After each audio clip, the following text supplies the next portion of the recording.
It was meant to be a celebration, the 70th anniversary of the Universal Declaration of Human Rights. But the shadow of conflict was casting a mood of pessimism across the Palace of Nations as the UN Human Rights Council began its opening session this week in Geneva. Today, oppression is fashionable again. The security state is back, and fundamental freedoms are in retreat in every region of the world. And nowhere more so than in Syria. Still no ceasefire. The bombing, the killing and the maiming have not stopped in eastern Ghouta, although the government says it's responding to rebel shelling on the capital of Damascus. It is important for the United Nations to step up to the plate and also meet those challenges. Outside the chamber, men who know all about challenges. Syrian members of the White Helmet rescue teams talking to a colleague inside eastern Ghouta. We do not need assistance or aid. We need a ceasefire and a stop to the bloodshed and massacres being committed against civilians, women and children against Ghouta.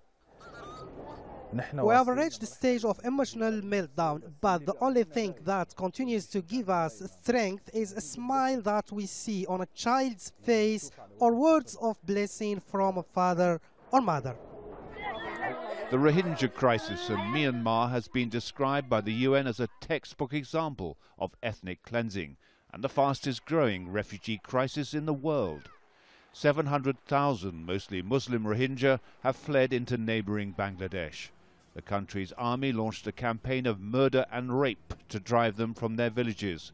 But that's not how the minister from Myanmar described it in Geneva. In the fight against terrorists who use civilian recruits, there will always be violence, collateral damage and civilian casualties. Britain's Minister of State at the Foreign Office begged to differ. And as I put to the minister just now, I said, what is the first duty of any responsible government? It is the security of all your citizens. And from a Myanmar perspective, that means irrespective of who they are, what community they belong to, and yes, that means protecting the rights and the civil rights and the human rights of the Rohingya Muslim community. Many political observers might also have taken issue with both the tone and content of the speech by Egypt's foreign minister to the Human Rights Council. Sameh Shoukry boasted Egypt created in record time a modern constitution in line with international standards to preserve human rights and fundamental freedoms. But when Egyptians go to vote in presidential elections in March, they won't have much of a choice on the ballot. Any real challenger to President Abdel Fattah el-Sisi has either been arrested or forced to drop out. Human Rights Watch says the crackdown is a violation of the same constitution their foreign minister was so eager to highlight. And of course, Al Jazeera's journalist Mahmoud Hussein has now been held in an Egyptian prison for 14 months and has still not been formally charged.